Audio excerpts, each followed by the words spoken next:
আসসালামু আলাইকুম। SRP fun team YouTube চ্যানেলের পক্ষ থেকে আপনাদের সবাইকে জানাই অনেক অনেক শুভেচ্ছা ও স্বাগত। আমাদের আজকের ক্লাসের বিষয় হচ্ছে এসএসসি ইংলিশ সেকেন্ড পেপারের ট্যাগ কোশ্চেনে পাসে পাস পাওয়ার 100% গ্যারান্টি। আজকের ক্লাসটি বেসিক টু অ্যাডভান্স সবার জন্য, সুতরাং যারা এসএসসি পরীক্ষায় ভালো রেজাল্ট করতে চান আজকের ক্লাসটি তাদের জন্য খুবই গুরুত্বপূর্ণ। চলে যাচ্ছি মূল ক্লাসে।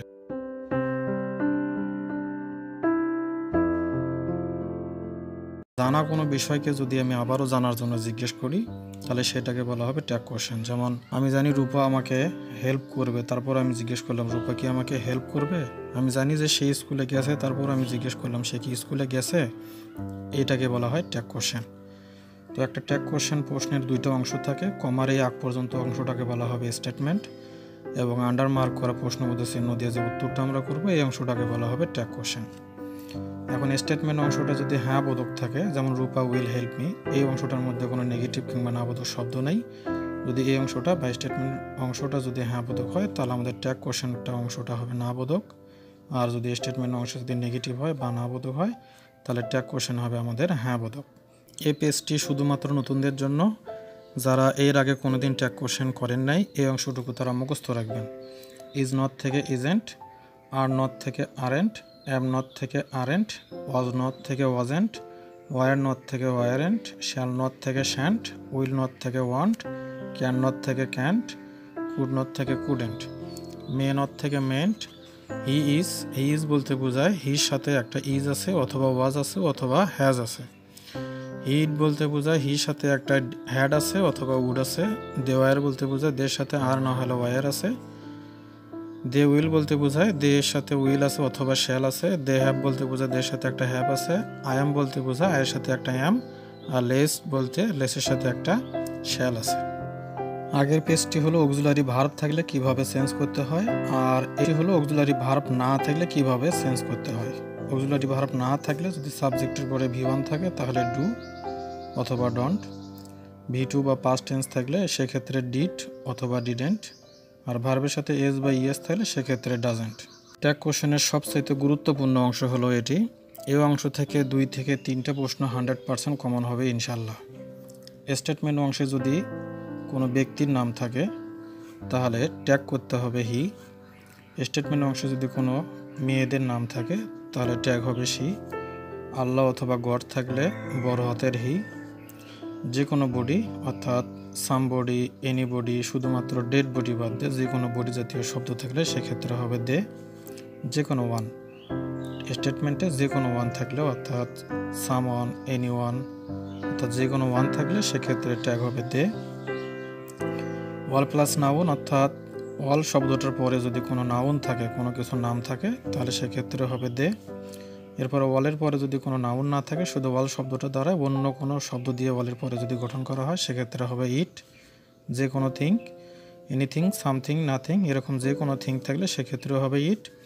এরপর যা ধরা ছোঁয়া স্পর্শ করা যায় না, অর্থাৎ অ্যাবস্ট্রাক্ট নাউন দ্বারা যদি কোনো স্টেটমেন্ট গঠন করা হয় সেক্ষেত্রে ট্যাগ হবে ইট। এরপর 1, 2, 3 দ্বারা যদি বোঝায়, অর্থাৎ ফার্স্ট পারসন, সেকেন্ড পারসন এবং থার্ড পারসন, এই তিনটা দ্বারা যদি কোনো স্টেটমেন্ট গঠন করা হয় সেক্ষেত্রে ট্যাগ হবে উই। 2 এবং 3 অর্থাৎ সেকেন্ড পারসন এবং থার্ড পারসন দ্বারা যদি কোনো স্টেটমেন্ট গঠন করা হয় সেক্ষেত্রে হবে ইউ। 3 + 3 অর্থাৎ third person plus third person, যেমন হি অ্যান্ড শি, এরকম যদি এটা দ্বারা স্টেটমেন্ট গঠন করা হয় তাহলে ট্যাগ হবে দে। একাধিক ব্যক্তি বা বস্তু যদি বোঝায় সেক্ষেত্রেও ট্যাগ হবে দে।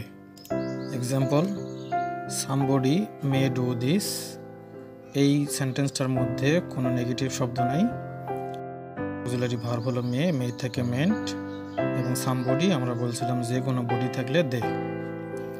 2 নম্বর, সামওয়ান মে ডু দিস, এই সেন্টেন্সটার মধ্যে কোনো নেগেটিভ শব্দ নাই। অক্সিলারি ভার্ব হলো মে, মে থেকে মেন্ট। এরপরে সামওয়ান আমরা বলছিলাম যে কোনো ওয়ান থাকলেও দে।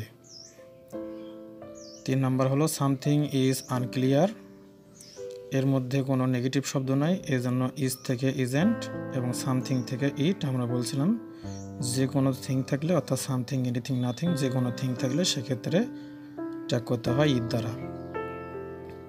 4 নম্বর, আল্লাহ ক্যান সেভ মি, এখানে আল্লাহর পরে ক্যান আছে, ক্যান থেকে ক্যান নট, কারণ এটা কোনো নেগেটিভ শব্দ নয় বা সেন্টেন্স নয়। এরপরে আল্লাহ, আল্লাহ থেকে হি, বড় হাতের হি করতে হবে। 5 নাম্বার হলো ওয়াল বুকস আর ভাইটাল। এখানে ওয়াল প্লাস বুকস আছে, অর্থাৎ ওয়ালের পরে নাউন আছে এবং অক্সিলারি ভার্বটা হলো আর, এই জন্য আর থেকে আরেন্ট, এবং ওয়ালের পরে নাউন থাকলে আমরা বলছিলাম তার ট্যাগ করতে হবে দে। 6 নাম্বার হলো মাই ব্রাদার্স আর অনেস্ট। তাহলে এই আর দ্বারা আরেন্ট এবং মাই ব্রাদার্স অর্থাৎ ব্যক্তি বা বস্তু একাধিক বোঝালে সেক্ষেত্রে ট্যাগ হয় দে। 7 নাম্বার হলো I, you and he are lazy, অর্থাৎ ফার্স্ট পারসন, ইউটা হলো সেকেন্ড পারসন এবং থার্ড পারসন। এক্ষেত্রে আমাদের ট্যাগ করতে হবে উই দ্বারা, এবং অক্সিলারি ভার্ব আছে আর, সেক্ষেত্রে আরেন্ট উই। 8 নাম্বার হলো মাই বুকস আর নাইস। এখানে আর থেকে আরেন্ট এবং মাই বুকস ব্যক্তি বা বস্তু, এখানে বইটা হলো বস্তু, একাধিক হলে ট্যাগ করতে হয় দে দ্বারা। এখন আমরা কয়েকটা এক্সেপশনাল রুল বা ব্যতিক্রম নিয়ম দেখব, কেননা বেসিক যে নিয়মগুলো আছে ওইখান থেকে মাত্র 2-3টা প্রশ্নের মতো কমন হবে, আর বাকি যে প্রশ্নগুলো হয় সেগুলো হলো এই ব্যতিক্রম নিয়ম বা এক্সেপশনাল রুল থেকে। আমরা এগুলো প্র্যাকটিস করতেছি। 1 নাম্বার এক্সেপশনাল রুল বা নিয়মটি হলো কোনো সেন্টেন্সের মধ্যে যদি hardly, rarely, barely, seldom, few, little, scarcely, no one, never, nobody, nothing, neither, none ইত্যাদি থাকে তবে তা হবে নেগেটিভ। অর্থাৎ এই সেন্টেন্সের মধ্যে যদি এই শব্দগুলোর কোনো একটা থাকে, এটা দেখতে পজিটিভ মনে হলো, এর অর্থ দাঁড়াবে হলো নেগেটিভ, এই জন্য এর ট্যাগ করতে হবে হলো পজিটিভ। শুধুমাত্র 2টা নিয়ম ব্যতিক্রম আছে, একটা হলো এ ফিউ এবং এ লিটল। ফিউ এবং লিটলের আগে যদি এ থাকে তবে তা নেগেটিভ না হয়ে হ্যাঁ বোধক হবে। আমরা এক্সাম্পল দেখতেছি। 1 নম্বর এক্সাম্পল হলো রূপা হার্ডলি ফোনস মি, অর্থাৎ রূপা আমাকে ফোন দেয় কিন্তু খুবই কম, অর্থাৎ নেগেটিভ অর্থ দাঁড়ালো। আর এই সেন্টেন্সটার মধ্যে যেহেতু কোনো অক্সিলারি ভার্ব নাই, এই জন্য এই মূল ভার্বটা দেখতে হবে ফোনস, এবং এর শেষে যেহেতু এস বা ইয়েস আছে তাহলে ট্যাগ করতে হবে হলো ডাস, ভাড়া করতে হবে ডাস, এবং রূপা যেহেতু একজন মেয়ের নাম এক্ষেত্রে শি। এরপরে সালাম, সেলডম, কলস মি, এক্ষেত্রে কোনো অক্সিলারি ভার্ব নাই এবং ভার্বের শেষে এস বা ইয়েস আছে, এজন্য ডাস, এবং সালাম থেকে হি, কেননা ডাজ নট হলো না, কেননা এর মধ্যে নেগেটিভ সেলডম শব্দটা আছে। সি নাম্বার হলো আই হ্যাভ ফিউ ফ্রেন্ডস, অর্থাৎ এই ফিউ এর আগে কোনো এ নাই, তার জন্য এটা হলো নেগেটিভ শব্দ, এই জন্য হ্যাভ থেকে হ্যাভ আর আই থেকে আই। ডি নাম্বার হলো I have a few friends, অর্থাৎ এই ফিউ এর আগে এ আছে এবং এর মধ্যে অক্সিলারি ভার্ব আছে হ্যাভ, এই জন্য হ্যাভ থেকে হ্যাভেন্ট। এখানে ফিউ এর আগে এ আছে বিধায় এইটা কোনো নেগেটিভ শব্দ নয়, পজিটিভ, আই থেকে আই। ট্যাগ কোশ্চেনের সবচাইতে গুরুত্বপূর্ণ অংশ হলো ইম্পারেটিভ সেন্টেন্স, কেননা প্রতি বছর কোনো না কোনো বোর্ডে এখান থেকে প্রশ্ন করাই হয়। আমরা 2টা নিয়মের মাধ্যমে বা ট্রিকের মাধ্যমে এই নাম্বারটা পেতে পারি। 1 নাম্বার ট্রিকটি হলো অন্য কোনো কিছু দেখার দরকার নেই, জাস্ট শুধু শুরুতেই যদি লেটস বা লেট আস থাকে তাহলে শ্যালই, আর এই লেটস বা লেটস আস ছাড়া অন্য যতগুলো নিয়ম আছে সবগুলোর ক্ষেত্রে ওয়ান্ট ইউ অথবা উইল ইউ।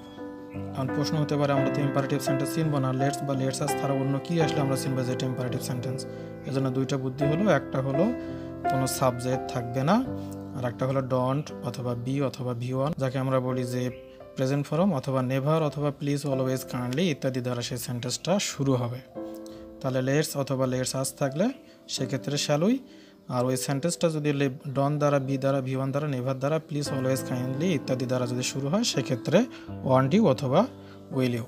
এক্সাম্পল দেখি আমরা, লেটস গো দিয়ার, এখানে লেটস শব্দটা আছে এই জন্য আমরা সরাসরি শ্যালই অ্যান্সার করব। এরপরে লেট মি, লেটের পরে মি আছে, অন্য কোনো কিছু দেখার দরকার নেই, সরাসরি ওয়ান্ট ইউ, কারণ এটা পজিটিভ একটা শব্দ। এরপরে ওপেন দ্য ডোর, এইখানে ওপেন মূল ভার্ব দ্বারা শুরু হয়েছে এবং সেন্টেন্সটি হলো পজিটিভ, এই জন্য ওয়ান্ট ইউ। এবং প্লিজ হেল্প মি, এটাও হলো মূল ভার্ব দ্বারা শুরু হয়েছে, এই সেন্টেন্সটার ক্ষেত্রে কোনো নেগেটিভ না, এটা একটা পজিটিভ সেন্টেন্স, এই জন্য এখানেও ওয়ান্ট ইউ। 3 নম্বর নিয়মটি হলো with, together with, along with, as well as, and not, accompanied by ইত্যাদি দ্বারা যদি 2টি সাবজেক্ট যুক্ত থাকে তাহলে এই 2টা সাবজেক্টের মধ্যে প্রথম সাবজেক্ট অনুযায়ী ট্যাগ করতে হবে। এক্সাম্পলগুলো দেখি আমরা, Kamal as well as I, তাহলে এখানে কামাল একটা সাবজেক্ট, আই একটা সাবজেক্ট, এই ক্ষেত্রে কামাল দ্বারা, অর্থাৎ এই কামাল দ্বারা আমাদের ট্যাগ করতে হবে। তো ইজ হলো অক্সিলারি ভার্ব এবং এটি একটি পজিটিভ সেন্টেন্স, এই জন্য ইজ থেকে ইজেন্ট এবং কামালের প্রোনাউন হলো হি। এবারে 2 নম্বর উদাহরণটি হলো the man with his friend attacked me, এটা পাস্ট টেন্সের একটি সেন্টেন্স, এর মধ্যে দ্য ম্যান এটা একটা সাবজেক্ট এবং হিজ ফ্রেন্ড এটা একটা সাবজেক্ট।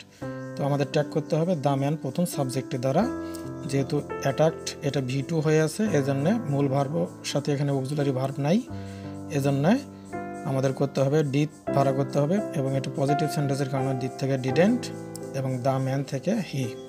এরপর 3 নম্বর এক্সাম্পলটি হলো I am not you am responsible. এখানে আই একটি সাবজেক্ট এবং ইউ একটি সাবজেক্ট। তো অ্যাম নট দ্বারা যুক্ত দুইটা সাবজেক্টের মধ্যে প্রথম সাবজেক্টের দ্বারা আই দ্বারা আমরা ট্যাগ করব, এবং এখানে অক্সিলারি ভার্ব যেহেতু অ্যাম আছে এবং এটা একটি নেগেটিভ শব্দ, এজন্য অ্যাম থেকে অ্যাম এবং আই থেকে আই। আজকের ক্লাসের সর্বশেষ যে রুলটি হলো, তার 1 নম্বর হলো প্রবাদ বাক্য যদি হয় তাহলে আগে পিছে কিছু দেখার দরকার নাই, সরাসরি আনসার হবে ইজেন্ট ইট। এবং যে কোনো উইশ যদি হয়, উইশগুলো হলো happy birthday, happy marriage day, good morning, good afternoon, good evening, good bye, এক্ষেত্রে ডন্ট আই। এবং সাবজেক্ট এবং ভার্ববিহীন যদি কোনো সেন্টেন্স থাকে সেক্ষেত্রে আমাদের ট্যাগ করতে হবে ইজেন্ট ইট দ্বারা। এবং লং লিভ প্লাস সাবজেক্ট যদি থাকে, লং লিভের পরে যদি কোনো সাবজেক্ট থাকে এরকম হলে সেক্ষেত্রে মেন্টের সাথে একটা সাবজেক্ট যুক্ত করতে হবে। এক্সাম্পলগুলো আমরা দেখি। 1 নম্বর এক্সাম্পল হলো অ্যান ইন্ডিভিজুয়াল সাউন্ড মাচ। এটা একটি হলো প্রবাদ বাক্য, অর্থাৎ খালি কলসি বাজে বেশি এরকম একটা অর্থ দাঁড়ায়। তো এর আগে পিছে কিছু দেখার দরকার নাই, সরাসরি আনসার হবে ইজেন্ট ইট। এরপরে 2 নম্বর এক্সাম্পলটি হলো হ্যাপি বার্থডে, অর্থাৎ এখানে উইশ করা বোঝাচ্ছে কাউকে, এই জন্য এর অ্যান্সার হবে ডন্ট আই।